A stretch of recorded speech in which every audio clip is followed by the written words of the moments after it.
Hello students, today our topic is decomposition reaction. This is the topic of types of chemical reaction. As you already learned, there are mainly 5 types of chemical reactions: combination reactions, decomposition reaction, displacement reaction, double displacement reaction, oxidation reactions, which includes the oxidation and reduction both type, that is also called redox reactions. तो आज हम सब decomposition reaction की बात करने जा रहे हैं। डिकम्पोजिशन मतलब होता है कि डिकम्पोज हो जाना, कोई चीज़ टूट जाना।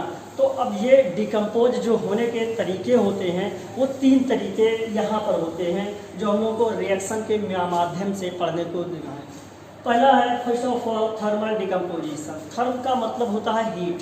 आप किसी को हीट देते हैं तो वहाँ पर ऐसे टाइप के कोई भी रिएक्शन होते हैं कि वो एक कोई साल्ट हो आपका, वो आपको हीट दे और फिर डिकम्पोज कर जाए, 2 या 2 से ज़्यादा नए टाइप के प्रोडक्ट का फॉर्मेशन कर ले, तो ऐसे वाले रिएक्शन को हम लोग थर्मल डिकम्पोजिशन के अंतर्गत रखते हैं। जैसे फॉर एग्जांपल हमारे पास पोटेशियम क्लोरेट है, KClO3 होता है फार्मूला।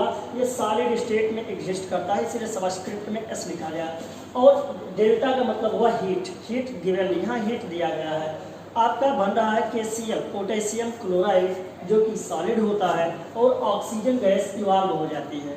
यहाँ बैलेंस नहीं है रिएक्शन, आप बैलेंस कर सकते हैं। 3 ऑक्सीजन है तो हम 3 से बैलेंस ऑक्सीजन को छुट्टी नहीं कर सकते, इस वजह से हम यहाँ आगे 2 से मल्टीप्लाई कर देते हैं। तो ऑक्सीजन के पोटेशियम और क्लोराइड के नंबर 2 हो गए तो हम 2 यहाँ बैलेंस कर देंगे। बाकी जो ऑक्सीजन के यहाँ 3 एटम हो गए, दैट मीन्स कि हम यहाँ पर 3 से मल्टीप्लाई अगर कर दें तो 3 या 4 मालिक्यूल निकल जाए। सेकंड है decomposition of ammonium dichromate. Ammonium dichromate का फार्मूला होता है NH4 का होल ट्वाइस Ci2O7। अब जब आप इसको हीट देंगे तो यह आपका टूट जाएगा Ci2O3 में, क्रोमियम ऑक्साइड में। अब चूंकि यहाँ देखो 7 ऑक्सीजन थे और हमारा यहाँ 3 ऑक्सीजन निकल गया, अब देखो 4 ऑक्सीजन यहाँ बच गए हैं हमारे, तो बाकी जो 4 ऑक्सीजन बचे हैं ये एज अ वाटर यहाँ पर इवॉल्व हो जाएंगे, वाटर के फॉर्म में निकल जाएंगे। तो 4 वाटर देखो हमने इसीलिए लिखा कि 4 ऑक्सीजन है, 4 टू 8 हाइड्रोजन भी हो गए। तो यहाँ पे देखो हमारे 4 टू 8 हाइड्रोजन है। अब बाकी जो हमारे 2 नाइट्रोजन एटम थे, देखो ट्वाइस लगा देते हैं, 2 नाइट्रोजन एटम है तो नाइट्रोजन गैस के फॉर्म में इवॉल्व हो गए। और भी आप लेना चाहो तो ले सकते हो। इसके एग्जाम्पल आप क्या करो, हीट दे दो, मान लो बेकिंग सोडा को ही आप हीट दे रहे हो, फार्मूला उसका होता है NaHCO3। इसको आप क्या करो, हीट दे दो, ये भी सॉलिड फॉर्म में पाया जाता है। जैसे हीट दोगे वैसे आपको क्या मिलेगा, एक तो सोडियम कार्बोनेट मिलेगा और एक वाटर और एक कार्बन डाइऑक्साइड गैस इवॉल्व होगी। ये गैस के फॉर्म में, लिक्विड के फॉर्म में, सॉलिड के फॉर्म में, ऐसे ही आपको ये मिलेगा, प्रोडक्ट ये देगा। आपको जितने भी रिएक्शन इस टाइप के मिल जाए, दैट मीन्स कि वो सारे के सारे थर्मल डिकम्पोजिशन में अगर हीट दिया गया है तो। फिर आते हैं नेक्स्ट हम लोग फोटोकेमिकल डिकम्पोजिशन को। फोटो का मतलब होता है लाइट, धूप से मतलब है।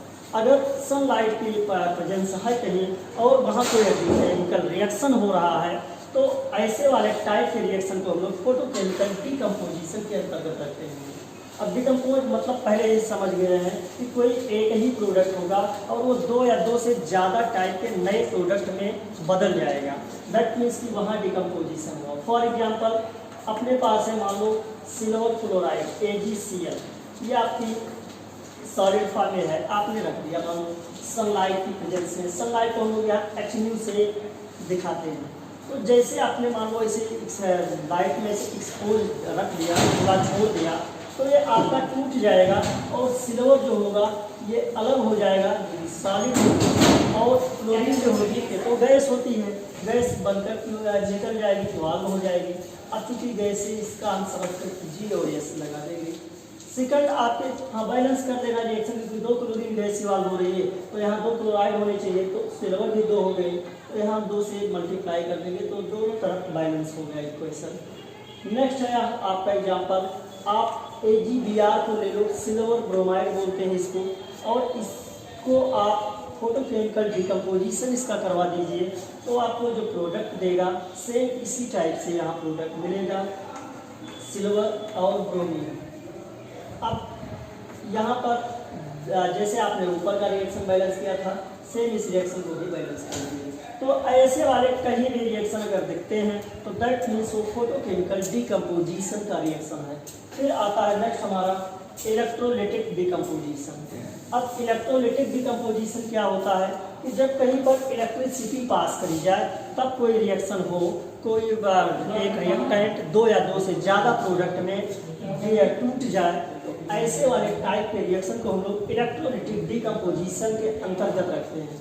फॉर एग्जांपल, मान लो एक रिएक्शन हो रहा है जो वाटर है, वाटर लिक्विड फॉर्म में है, इसका क्या करवाते हैं, इलेक्ट्रोलिसिस करवाते हैं।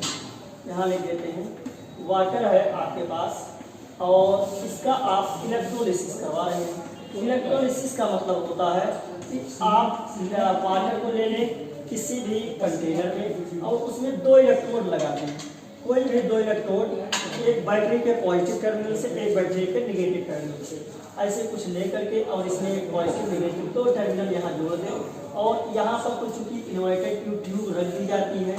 अब इसमें जब आप पास करेंगे करंट यहाँ बैटरी से जोड़ देंगे, नियर अबाउट 6 वोल्ट बैटरी से जोड़ देते हैं। तो अब मान लो एक आपने कैथोड माना है और एक आपने एनोड माना है।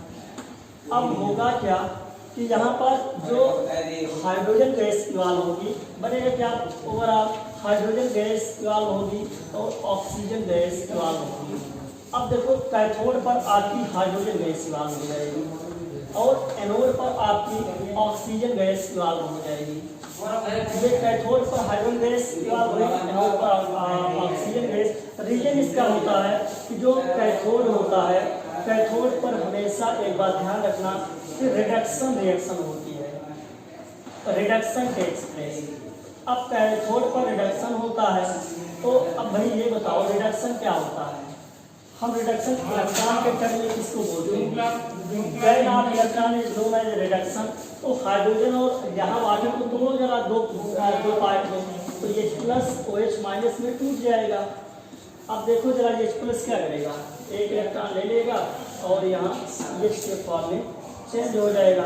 ऐसे ही एक रिएक्शन और होगा तो H और H मिल करके और H2 that means hydrogen gas का फॉर्मेशन कर देंगे। सेम इसी तरीके से ऑक्सीजन है, यहाँ OH माइनस है तो OH माइनस क्या करेगा, देखो यहाँ एक इलेक्ट्रॉन हाइड्रोजन यहाँ H प्लस के फॉर्म में निकल जाए तो क्या पता इसको ऐसे हम लिख सकते हैं, नहीं लिख सकते हैं। हाइड्रोजन तो अपना इलेक्ट्रॉन देकर चला आया तो ऑक्सीजन के पास एक माइनस ऑलरेडी था, एक और बढ़ गया तो 2 माइनस हो गया, एक H निकला तो दो H निकले तो 2 माइनस आ गया।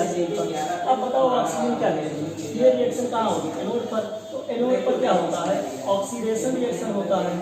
Eight anode oxidation reaction takes place.